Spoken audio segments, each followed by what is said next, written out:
오늘 이 영상을 끝까지 보신다면 지금 당장 집에 두어야 할 물건을 알게 됩니다. 풍수 전문가들이 수십 년간 연구한 결과 재물운을 실제로 끌어당기는 물건이 따로 있다는 사실이 밝혀졌거든요. 단순한 미신이 아닙니다. 사주와 풍수의 원리에 근거한 이야기를 지금 시작할게요. 재물운이라는 게 대체 무엇일까요? 그냥 돈이 많이 생기는 걸 말하는 걸까요? 사주 명리학에서는 재물운을 단순히 금전적 행운이 아니라 에너지의 흐름이 나에게 유리하게 작용하는 상태라고 봅니다. 즉, 기운이 막히면 돈도 막히고 기운이 흐르면 기회도 함께 흐른다는 거죠. 풍수지리도 마찬가지입니다.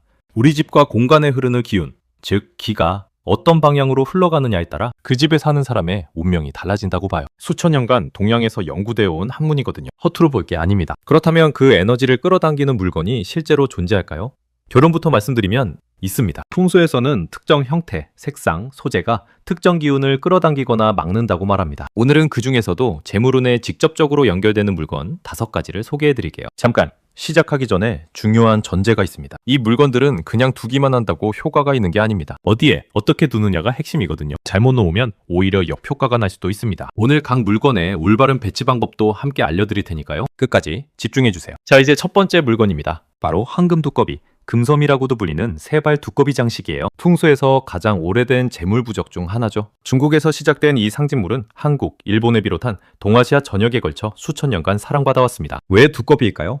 두꺼비는 물과 땅 두세 개를 자유롭게 넘나드는 동물이거든요. 풍수에서 물은 재물을 상징합니다. 그러니까 두세 개를 오가는 두꺼비는 곧 재물을 자유자재로 불러들이는 존재로 여겨진 거죠. 게다가 세 발은 천, 지, 인, 즉 하늘과 땅과 사람의 조화를 뜻합니다. 중요한 건 이겁니다.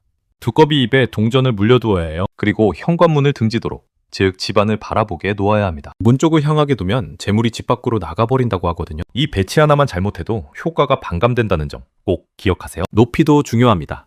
바닥에서 너무 낮게 두지 마세요. 허리 높이 정도의 선반이나 탁자 위에 두는 게 좋습니다. 상업 공간이라면 입구 근처에 두는 것도 좋은 방법이에요. 실제로 많은 식당이나 가게에서 이 두꺼비 장식을 활용하고 있을 정도거든요. 이게 핵심인데요. 두꺼비 장식은 소재도 중요합니다. 황금색이나 청동 소재가 가장 좋습니다. 플라스틱은 기운을 잘 담지 못한다고 해요. 자연 소재, 즉 금속이나 옥, 도자기 소재일수록 기운을 오래 머금고 있다는 게 풍수 전문가들의 공통된 견해입니다. 자, 두 번째 물건으로 넘어갈게요. 황금잉어 혹은 금붕어 장식입니다. 동양 문화에서 잉어는 재물과 성공의 상징이에요. 혹시 일본 정원이나 고급 한식당에서 연못에 비단잉어가 유유히 헤엄치는 걸 보신 적 있으신가요? 그게 그냥 인테리어가 아닙니다. 풍수적 의도가 담긴 배치랍니다. 사주 명리학에서 물의 기운은 재물과 직결됩니다. 특히 수기운이 강한 해나 달에는 물과 관련된 상징물이 그 기운을 더욱 강화시켜준다고 해요. 잉어는 물속에서 힘차게 헤엄치는 동물이잖아요. 그 역동적인 에너지가 재물의 흐름을 활성화시킨다고 보는 거죠. 실제 어항을 놓는 것도 매우 좋습니다. 단, 방향이 중요해요. 집의 동쪽이나 동남쪽이 재물방이거든요. 이 방향에 어항을 두고 금붕어를 기르면 재물운이 좋아진다고 알려져 있습니다. 단, 물이 탁하거나 물고기가 죽으면 오히려 나쁜 기운이 생길 수 있으니 관리가 중요해요. 어항을 놓기 어려운 분들은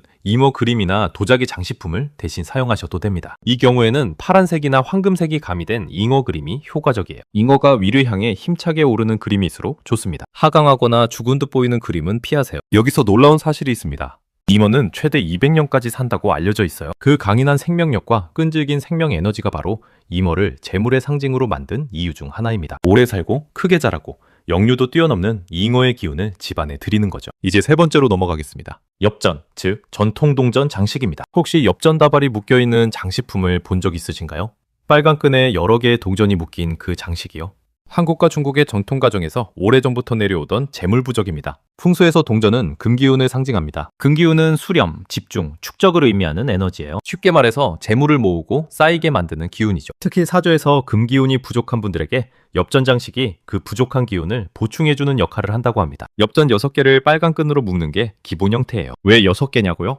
6은 풍수에서 하늘의 기운을 상징하는 숫자입니다. 천운을 빌어 재물을 모은다는 의미가 담겨 있어요. 9개를 묶기도 하는데 9은 최고의 숫자, 즉 완성을 의미하기 때문에 더 강력한 기운이 있다고 봅니다. 웃는 위치는 금고 옆 혹은 지갑 안이 가장 좋습니다. 현관문 위쪽에 걸어두는 것도 효과적이에요. 재물이 집 안으로 들어오는 입구에 놓는다는 개념이거든요. 지갑 안에 넣으면 항상 재물 기운을 몸에 지니는 것과 같은 효과가 있습니다. 잠깐, 여기서 중요한 게 있습니다. 엽전은 반드시 새 것이거나 깨끗이 닦은 것을 사용해야 합니다. 오래되고 더럽거나 녹슨 동전은 오히려 탁한 기운을 불러들일 수 있어요. 장식용 엽전을 구입했다면 소금물로 한번 닦아준 뒤 햇볕에 말려 사용하는 게 좋습니다. 이렇게 하면 이전에 묻어있던 나쁜 기운을 정화할 수 있거든요. 네 번째 물건입니다. 물건입니다.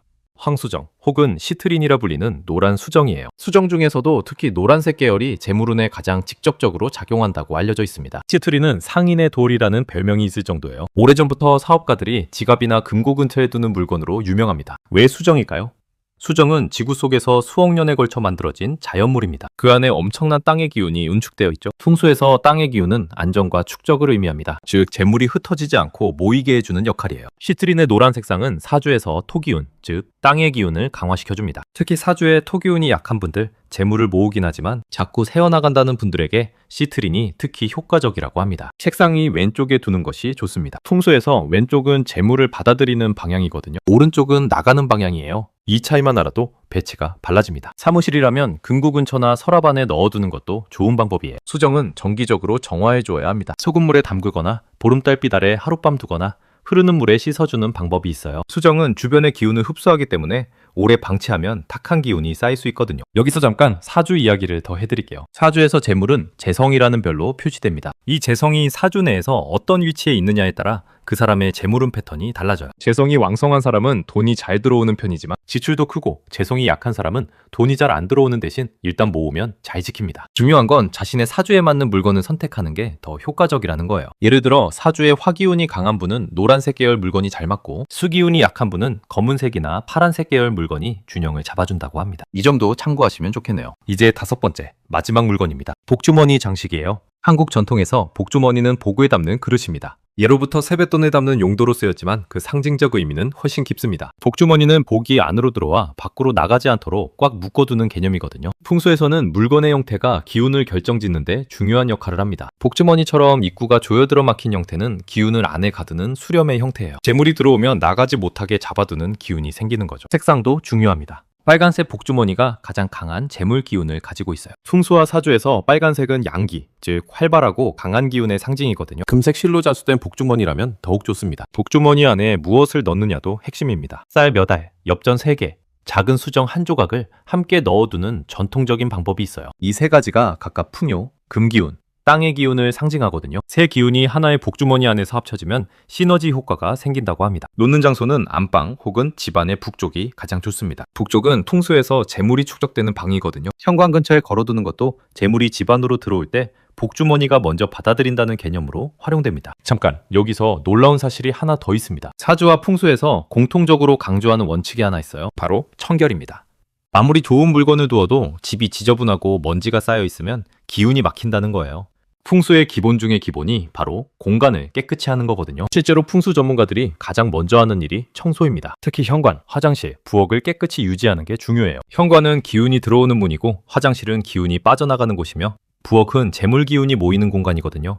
오늘 알려드린 5가지 물건을 다시 한번 정리해드릴게요. 첫 번째, 세발 황금 두꺼비 장식. 집 안을 바라보게 허리 높이에 배치하는 것이 핵심입니다. 두 번째, 황금잉어 혹은 금붕어 장식. 집의 동쪽이나 동남쪽에 놓되 물이 있으면 더욱 좋습니다. 세 번째, 엽전 묶음. 빨간 끈에 6개 혹은 9개를 묶어 현관이나 금고 옆에 두세요. 네 번째, 시트린 황수정. 책상 왼쪽에 두고 정기적으로 정화해 주어야 합니다. 다섯 번째, 빨간 복주머니. 쌀, 엽전, 수정을 넣어 안방 북쪽에 두거나 현관에 걸어두세요. 한 가지 더 말씀드리고 싶습니다. 이 물건들은 보조수단이에요. 재물운을 끌어당기는 환경을 만들어주는 역할이지 그 자체가 마법은 아닙니다. 사주 명리학에서는 사람의 노력과 의지가 전제될 때 환경의 기운이 그것을 도와준다고 봐요. 아무 노력도 하지 않으면서 물건만 두는 건 효과가 없습니다. 하지만 반대로 열심히 노력하는 사람이 이런 환경까지 갖추면 그 기운이 배가 된다고 합니다. 작은 것 하나를 바꾸는 것에서 시작해보세요. 책상 위에 작은 수정 하나, 현관에 복주머니 하나. 그 작은 변화가 당신의 기운을 바꾸고 기운이 바뀌면 현실이 달라집니다. 오늘 소개해드린 5가지 물건 중 하나만 선택해서 이번 주 안에 시도해 보시겠습니까? 작은 행동 하나가 재물운의 시작이 될 수 있습니다. 당신의 풍요로운 삶을 응원합니다.